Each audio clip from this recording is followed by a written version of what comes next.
The Avengers radio series, a cultural phenomenon in South Africa back in the 1970s. South Africa was a country with no national television service. It wasn't until 1976 that the country would get its first taste of television broadcasts. But before that, radio was the primary medium of entertainment and information for the masses. This was the context when The Avengers, a British spy-fi series, made its debut on South African radio and became a cultural phenomenon. The Avengers was a British television series that originally aired from 1961 to 1969. The show revolved around the adventures of John Steed, a suave and sophisticated secret agent, and his various female associates. The series was a unique blend of traditional spy thriller elements with science fiction and fantasy, which set it apart from other shows of its time. While the series was hugely popular in the UK and had also made a significant impact in the American markets, being one of the rare British series given a network transmission slot, it was virtually unknown in South Africa. This was primarily due to the lack of a national television service in the country until 1976. However, as a film series, The Avengers was able to gain some exposure in South Africa through film rentals. But it was the launch of the radio series that truly brought The Avengers to the masses in South Africa. Come and listen at www.myclassicradio.net. Well, hello. Come right in. Oh, George, we've got company.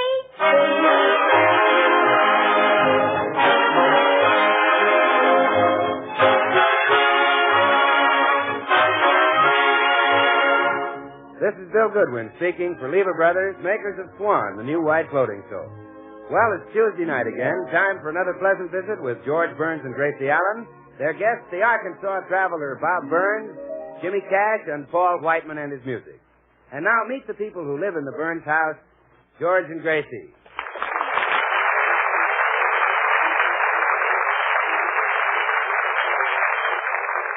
Well, the Burnses are getting ready to leave for New York to entertain the soldiers in some of our Eastern Army camps. Right now, they're in the middle of packing, and suitcases are scattered everywhere. In fact, George hasn't seen so many bags since the last meeting of the Beverly Hills Uplift Society. Gracie, we're only going to be in New York 3 weeks. Do we need all these suitcases? Yes, dear. Now, this little bag has things we'll need on the train, like toothbrushes, your razor, my cold cream and perfume, your underwear, my wait hand... on the train? Oh, well, I just put that on top so the bottles won't rattle around and get broken. Look, honey, I'll be embarrassed. Every time we want to get something out of the bag, we'll have to drag out my long underwear. No, we won't. Your underwear has the cutest little door right in the back.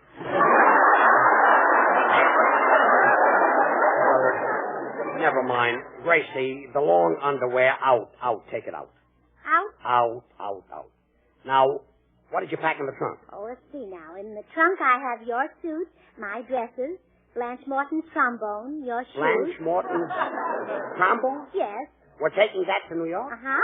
Blanche gave it to me along with the book of instructions. Oh, fine. I can't sleep on the train anyway, so at night I'll just practice on the trombone. And envy all you lucky people who can sleep. Oh, yes. I must thank Blanche for that. Oh, don't thank Blanche. Thank her husband. Mm. He made her get rid of it. It almost gave him pneumonia. How could a trombone give pneumonia? Likes to practice in bed, and when she stretches it out, it keeps pushing the covers off him.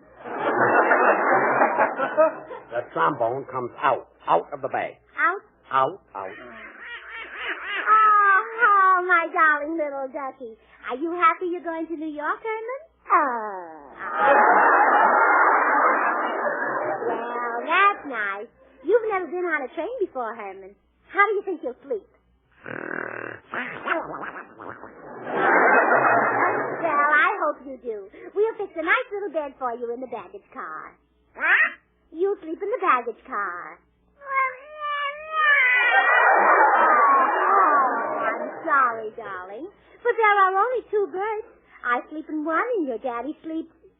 Oh, George. Oh, no, I don't sleep in the baggage car. You shouldn't take that silly duck with us anyway. Go on. Boy. Now come upstairs with me, Herman. I'll pack your rubber fish. Yeah, go on.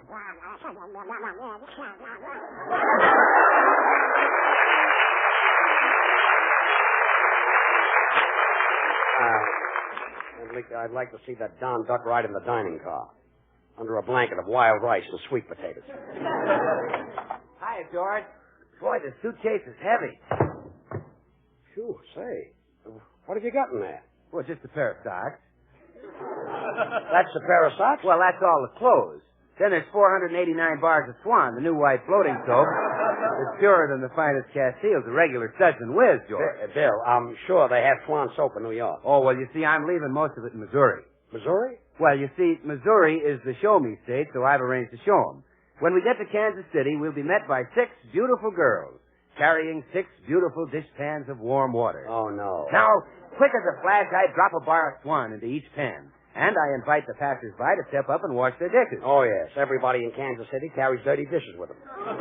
Well, now, Can't George... walk down the street without bumping into a fellow with a casserole on his head.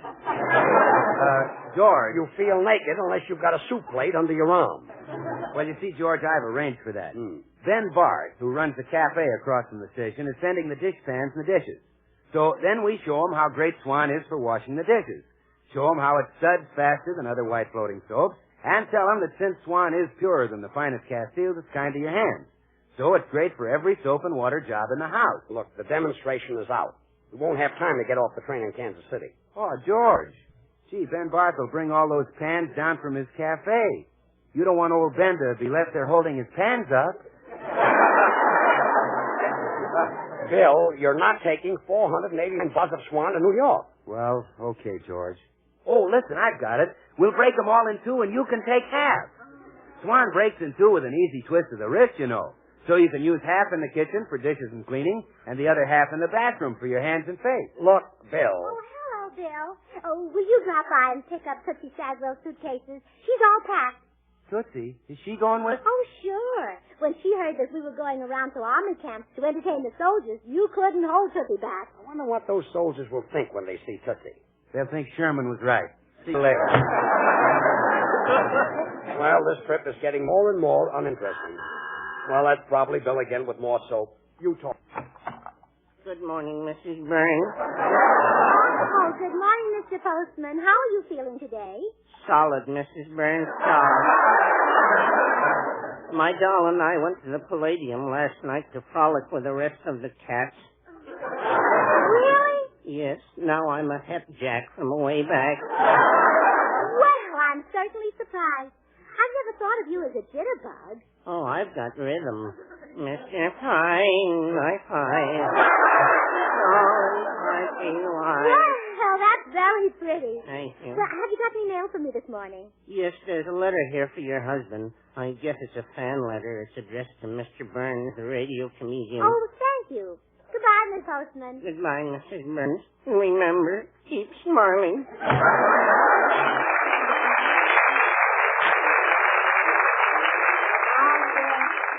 George will be thrilled to get a fan letter. I was when I got my first one. Oh, George!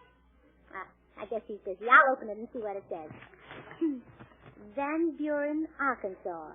Dear Mr. Burns, I have sold an egg and a pound of butter from the farm, and it bring me enough money to come to California. When I get there, we will be married. A 20-year engagement is long enough. Yours very true, Zelda Swinley. Zelda, engaged?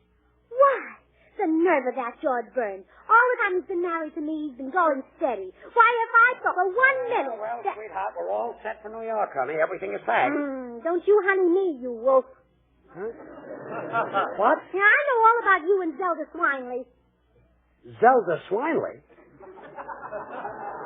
I never heard of her. Oh, how can you lie like that? I have a letter from her right here.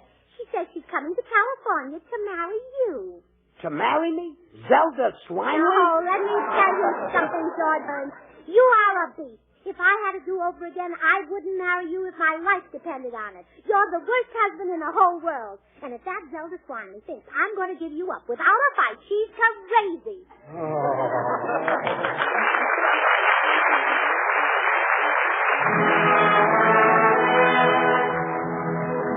This is Paul White. A dozen years ago, everyone was singing a tune called As Time Goes By. And now it's the theme song of Warner Brothers' great picture, Casablanca.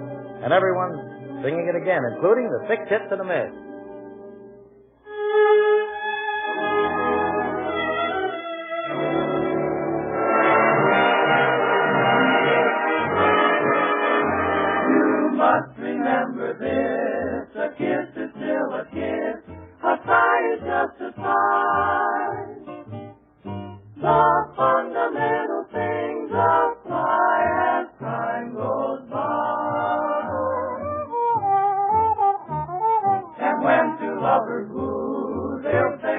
love you, on that you can rely.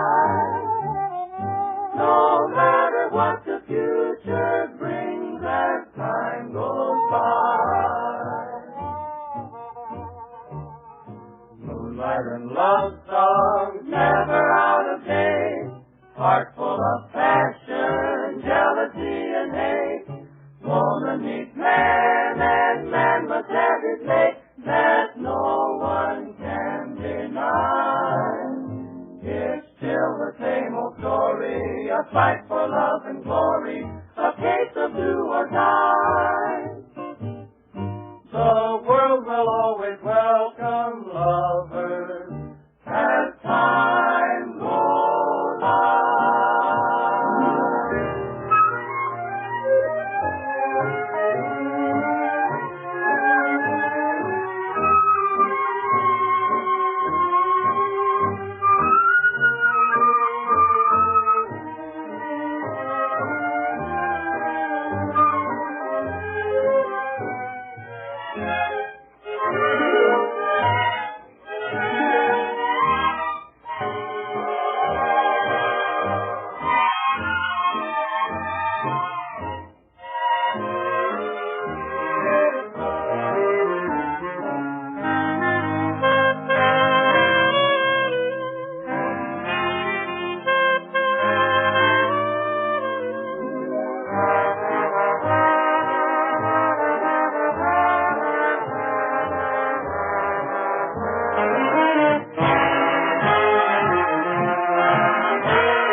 Gracie, won't you listen? I'm telling you for the 50th time, I don't know any Zelda Swinley. You do too. I don't. You do too. I don't. You do too. Gracie, I give you my word of honor. I swear I don't know Zelda Swinley. Honest? Honest. You do too. Oh. Gracie, I'm telling you. No use, George. We've come to the parting of the ways. I'm leaving you bread and beard, or whatever they call it. Gracie, if you No, only... George, no. This is the end. I'm going up to my room. Oh, by the way, here's the letter from your girlfriend. I opened it by mistake. Goodbye, George. Gracie, will you please? Well, say, wait a minute. This letter is postmarked Van Buren, Arkansas. This is Bob Burns. Gracie! Oh, Gracie! Oh, she wouldn't believe me anyway. I'm going over and get that Bob Burns and have him straighten this out.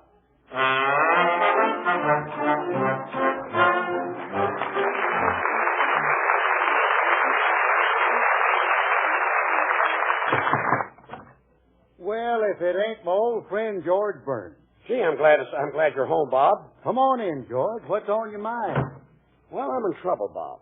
Gracie thinks another woman wants to marry me. Oh, doggone it, that ain't the funniest thing I ever heard. Now, if that was me the gal was after. It is you. Huh? Yeah, she got our names mixed up. She's after you. Oh, now, wait a minute. This is serious. I thought you'd change your tune. Who is this here misguided female, George? Her name is Zelda Swinley. Zelda Swinley? Gosh, I ain't thought of her in years. Oh, then you know her, huh? Yeah. Zelda come from one of the finest families in Van Buren. Her mama was a social climber. She was always holding coming-out parties for Zelda. I remember Zelda come out 3 times, but public opinion always forced her back in. Bob, all I want to know is, were you engaged to Zelda Swinley? Well, now, there was a kind of a romantic custom down home. You know, during huckleberry season, everybody went out picking, and if a fella dropped a huckleberry in a girl's bucket, that meant they was engaged. Well, what I want to know is, Bob... But I was pretty sophisticated in them days, and, well, I was what you might call Van Buren's Adolph Monjou. You know, I was the only one in town that ever done much traveling. You see, one cold winter morning, my hands while I was milking the cow, and you know that cow run away and dragged me clean to the outskirts of Little Rock. All the way to Little Rock, huh? Oh, I've traveled all over the country that way. Now, Bob. That's the truth, George. Why, to this day, I don't feel at home on the streetcar unless I'm hanging on 4 straps. Look, Bob, what about Zelda Swineley? Well, sir, now about Zelda. I figured a man of the world like me didn't have to pay no attention to that romantic custom. So I went right ahead and dropped a huckleberry in her bucket anyhow. That's all there ever was between us. Well, okay. Now listen to me. Gracie thinks Zelda is my girl, and you've got to come over and straighten me out. Well, gosh, George, why didn't you say so sooner? You've just been standing there like a dummy. Yeah, I'm a big tongue-tied dope. Well, get your head, Bob. Poor Gracie is probably having hysterics by now all alone in that house.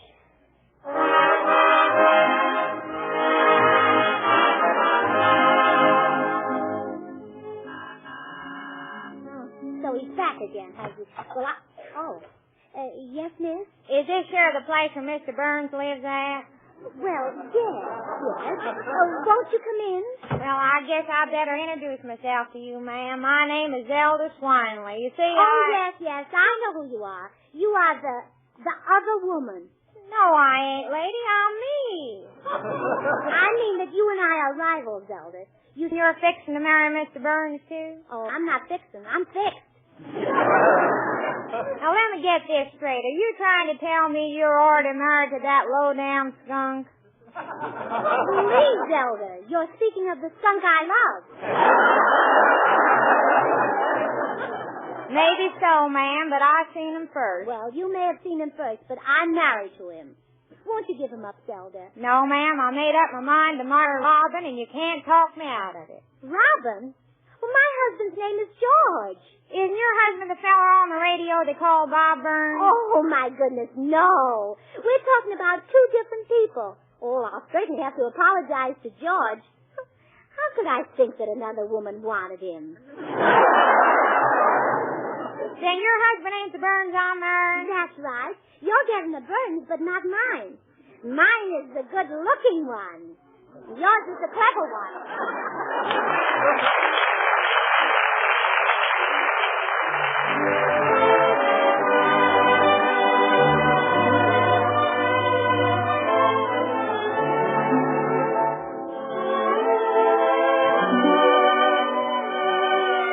Here's Jimmy Cash with an up-and-coming tune, Roseanne of Charing Cross.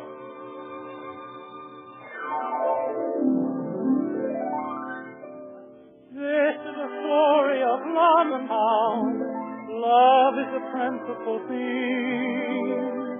All the story revolves around the girl, myself and my dream. Roseanne of Charing Cross, I keep your memory ever bright. Roseanne of Charing Cross, dressed in your uniform of white, there by my lonely bed, a lovely angel stopped and said, that's only thunder overhead, and that's how we met. Roseanne of Charing Cross, the rose you gave me never died. Roseanne of Charing Cross, it knows one day you'll be my bride, and it will live till then, until that happy moment when I know our paths will cross at Charing Cross again.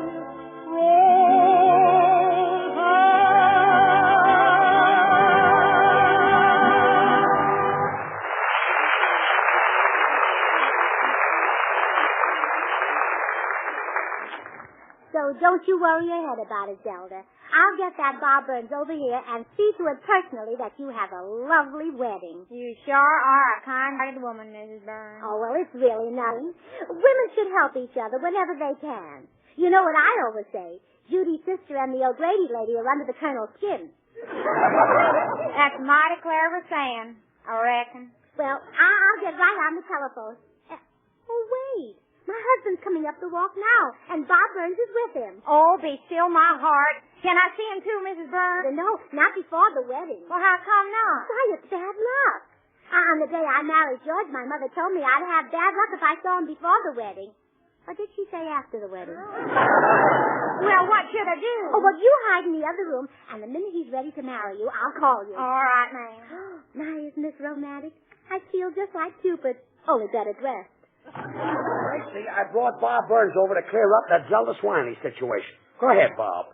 Well, you see, Gracie, George ain't to blame because... Oh, I know that, Bob. You're the man Zelda's going to marry. Gracie, Bob hasn't seen Zelda for 20 years. Yeah, you see, Gracie, things are done different down in Arkansas than they are in Hollywood. Down in Arkansas, people get married who don't hardly know each other. But here in Hollywood, well, I guess it ain't so different after all. I'll bet you're anxious for the wedding after being engaged for 20 years. Engaged? Oh, now, wait a minute, Gracie. All I ever done was drop a huckleberry in Zelda's bucket. Well, now, don't be nervous at the wedding, Bob. Of course, most men are. But they ain't going to be. George was shaking so much that his garter came undone right in the middle of the ceremony. He had to hook it back on. Well, Gracie, And when we left the church, he didn't realize he'd hooked it on the wrong leg until he dragged the bridesmaid halfway up the aisle. Gracie, Bob is not interested, and we're leaving for New York in an hour. I envy you getting married, Bob. Yeah, but I ain't Honeymoons are so romantic. I'll never forget mine. We went to our hotel, and for 3 hours, George sat on one side of the room, and I sat on the other. Look, you don't have to. Finally, he looked at his wristwatch, and it was 12 o'clock. And he got up, and he walked over to me, and he said, Gracie, we shouldn't behave like strangers. How about a game of checkers?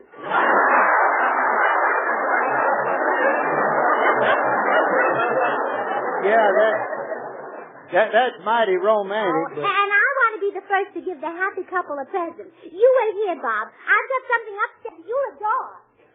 George, if they ever ask you to talk, you got to get Gracie a seed card. Yeah, she gets kind of wound up. Yeah, I guess there's only one person in the world can out-talk Gracie. That's my Aunt Gabby Hink. That's my talking aunt. But she has an advantage. She could carry on 2 conversations at once. Well, how could she do that? Well, Aunt Gabby had a loose upper plate that clicked when she talked. You know, George, she could recite the Gettysburg Address while her teeth clicked out the boy stood on the burning deck in Morris.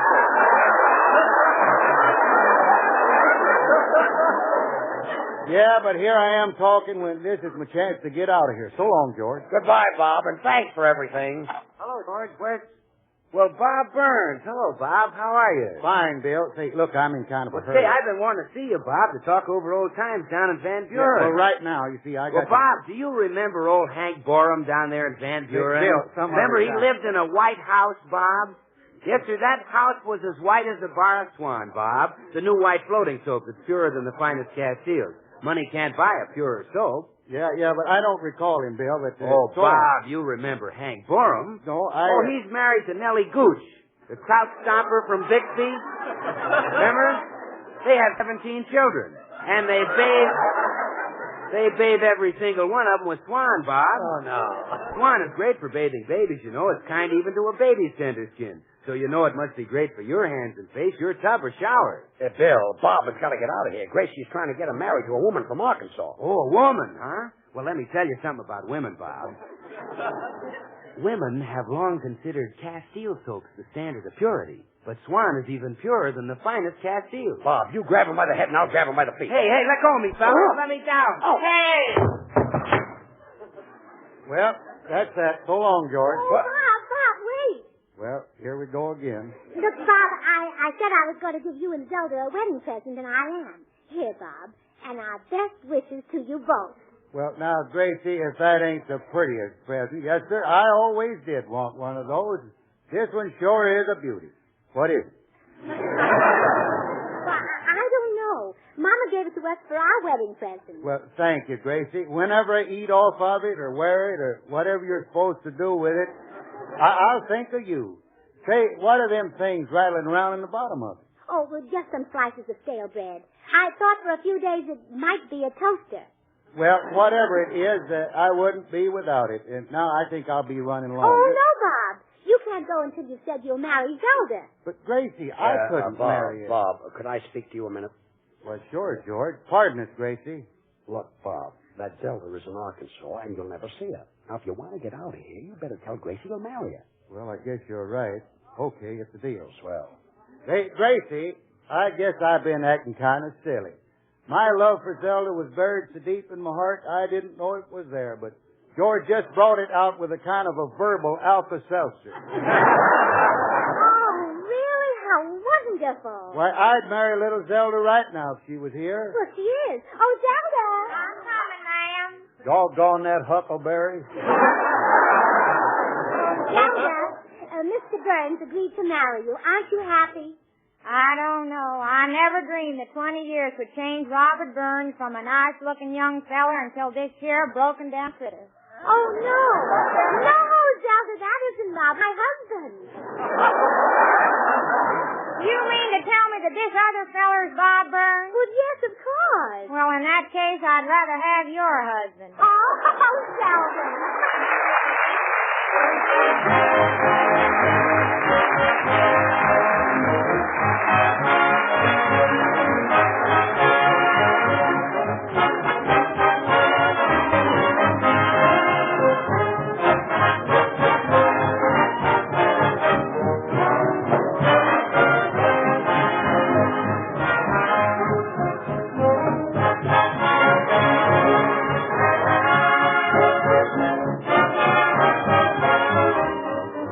George and Gracie will be right back, so I'm just going to remind you women how tremendously important it is to save your waste kitchen fats. You should be able to collect at least a tablespoonful of waste fats and grease drippings every day from your baking, roasting, and frying. Now put it into a clean, smooth-topped can, and when you've got a pound, take it to your bushes. Within 21 days, your waste fats will start going to munitions. Remember, when you throw away 1 tablespoonful of waste fat, you're throwing away 2 rounds of anti-aircraft ammunition. So don't help Hitler. Save your waste kitchen fats. Well, here they are, George, Gracie, and Paul Whiteman. Well, kids, thrilled about going to New York? You bet, Paul, and we're especially thrilled about the concert you're going to give at Carnegie Hall March 16th. Oh, and we're especially thrilled because I'm going to play the piano. Gracie, you're not going to do any such thing. The idea is ridiculous. But, George, I wrote a wonderful slogan to advertise my appearance. You wrote a slogan, Gracie? Well, yes. The best tunes of all moved to Carnegie Hall.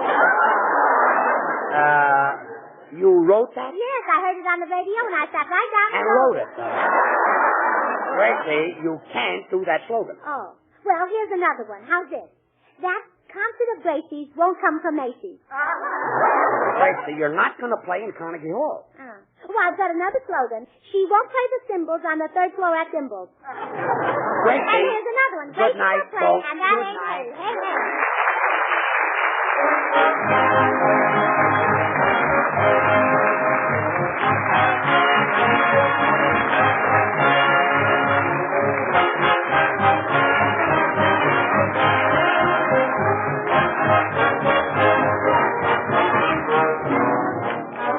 The makers of Swan, the new white floating soap, join George and Gracie in inviting you to tune in to your CBS station again next week, same time, when we'll be in New York with our special guest, the lovely Madeline Carroll. Now remember, George Burns and Gracie Allen, CBS next Tuesday night. And don't forget to listen to Swan's other show, Tommy Riggs and Betty Lou, over another network next Friday night. And now till next week, this is Bill Goodwin saying, see you in New York, and well, I, Swan, how about you? This is the Columbia Broadcasting System.